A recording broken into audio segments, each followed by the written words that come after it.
Yang pertama-tama kita kesampingkan dulu kecintaan kita kepada Bapak Insinyur Jokowi, agar supaya narasi ini nantinya tidak dikira bahwa saya sedang berafiliasi kepada tokoh politik.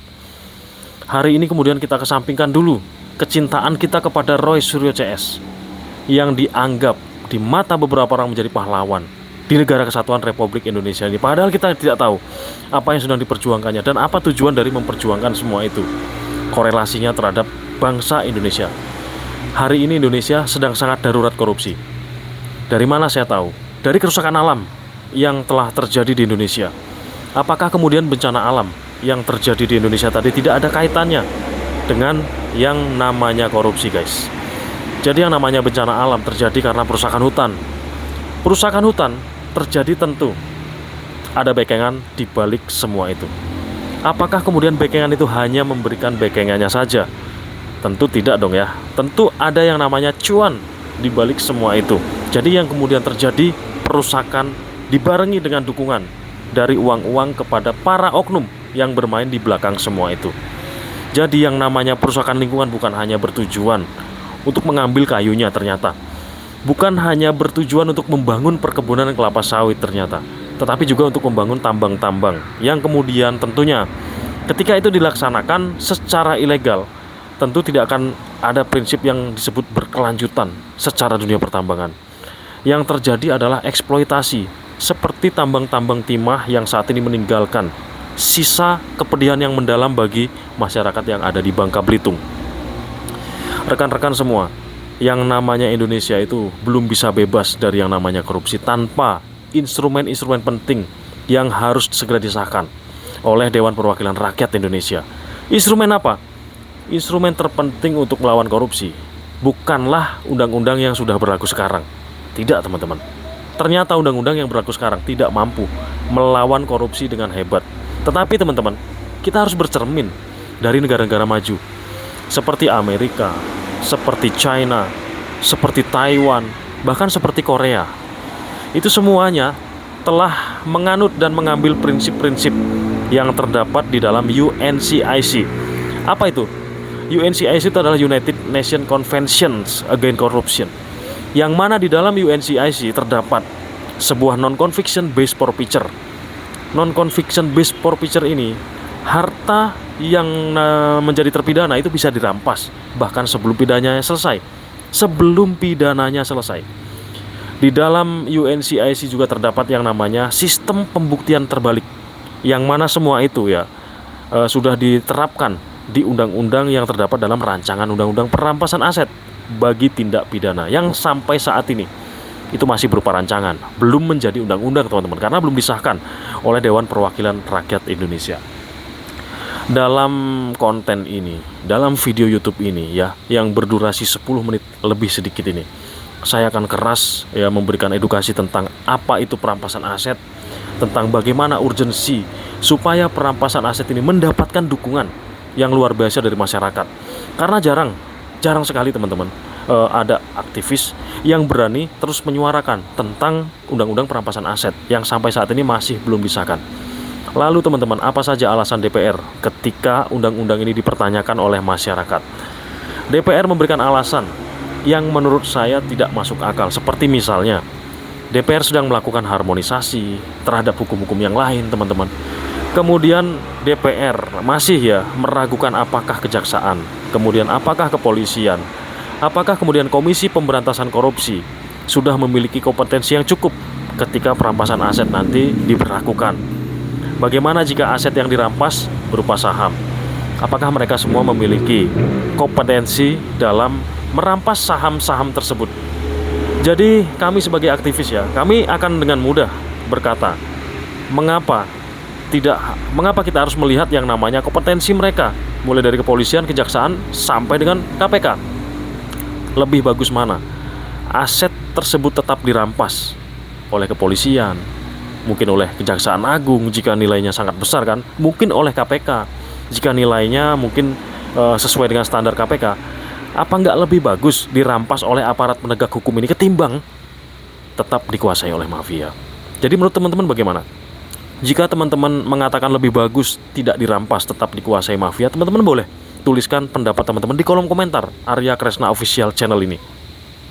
Namun jika teman-teman setuju dengan pendapat saya bahwa harta tetap lebih bagus dirampas, walaupun toh ya kejaksaan misalnya, kepolisian misalnya, dan KPK misalnya tidak memiliki kompetensi dalam merampas aset tersebut, lebih bagus aset dirampas dan dikembalikan kepada masyarakat meskipun kita tidak bisa mengelola. Bagi teman-teman yang setuju, langsung teman-teman tuliskan pendapatnya di kolom komentar. Gas, kita lanjut ya teman-teman ya.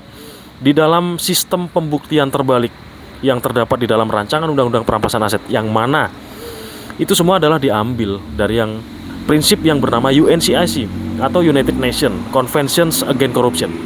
Nah, sistem pembuktian terbalik ini berbeda dengan sistem pembuktian yang berlaku di hukum kita saat ini. Kalau di hukum pidana kita saat ini, sistem pembuktiannya menganut azas pembuktian dua alat bukti, yang mana kemudian aparat penegak hukum lah, terutama penyidik, yang harus mengumpulkan dua alat bukti dulu, baru kemudian seseorang bisa ditetapkan menjadi tersangka. Misalnya dalam kasus tindak pidana korupsi, harus ada wajib dua bukti permulaan dulu, baru kemudian seseorang tadi bisa ditetapkan menjadi tersangka seperti itu. Begitu juga kepada asetnya. Jadi di sana kepolisian misalnya yang sedang menangani kasus korupsi kecil-kecilan misalnya, atau KPK misalnya yang sedang menangani kasus korupsi, atau Kejaksaan Agung misalnya nih yang sedang menangani kasus korupsi, harus bisa membuktikan aset si tersangka tadi, bahwa dari mana si tersangka tadi mendapatkan asetnya. Jika kemudian aparat penegak hukum bisa membuktikan bahwa aset tersebut didapat dari cara-cara yang tidak benar, maka kemudian aset tersebut bisa dirampas. Berbeda nih teman-teman dengan sistem pembuktian terbalik yang terdapat di dalam rancangan undang-undang perampasan aset yang sudah berkali-kali diajukan ke DPR oleh Bapak Jokowi ya, oleh Bapak Jokowi terutama. Di dalam sistem pembuktian terbalik tadi, yang wajib membuktikan adalah koruptornya teman-teman. Kan bagus sekali kan? Pertanyaannya di mana kekurangannya yang namanya perampasan aset ini?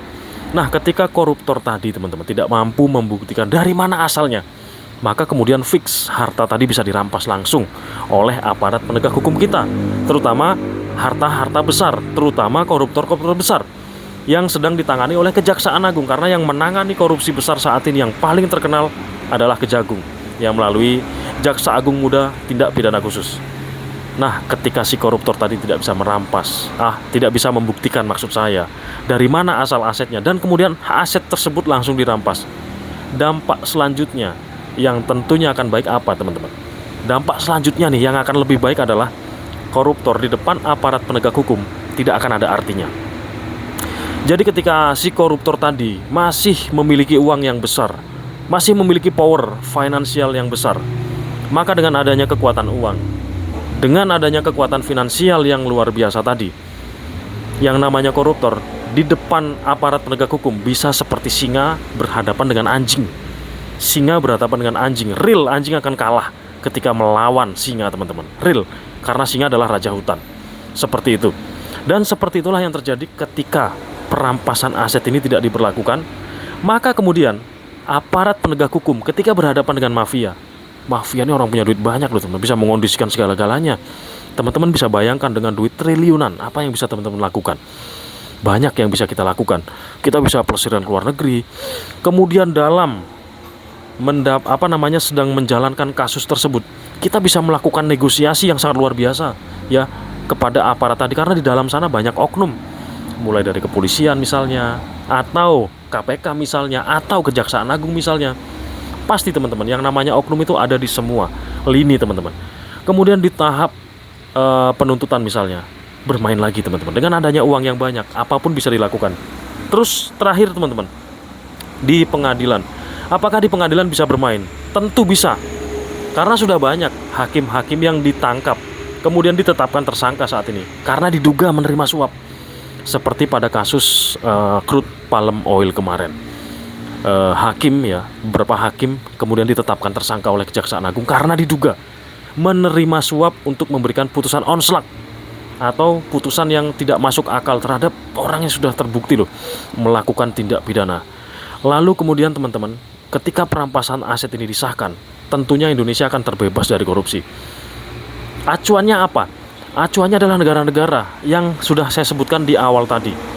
Ketika negara ini, ya Indonesia ini, ingin membebaskan dirinya dari korupsi, ingin menyelamatkan masyarakat Indonesia, tentunya perampasan aset yang merupakan instrumen paling penting dalam melawan korupsi. Saya katakan perampasan aset adalah instrumen yang paling penting karena hanya itu yang bisa mengatasi korupsi. Acuannya adalah negara-negara lain seperti Uni Eropa yang semuanya telah menerapkan perampasan aset, seperti China, seperti Korea misalnya. Dan teman-teman, selain perampasan aset, mereka juga menerapkan pidana mati bagi koruptor. Nah, kalau di Indonesia sih, teman-teman kira-kira seperti apa pendapatnya? Bagaimana kalau perampasan aset ini tidak kunjung disahkan? Apa yang harus kita lakukan sebagai masyarakat? Teman-teman tuliskan pendapat teman-teman sebanyak-banyaknya di kolom komentar. Dan dalam konten ini, akhir kata saya mengucapkan terima kasih yang sebesar-besarnya kepada para pendukung rancangan undang-undang perampasan aset bagi tindak pidana. Dan jangan lupa berikan like, komen, share, dan subscribe akun Arya Kresna Official. Sampai berjumpa kembali di konten selanjutnya. Keren!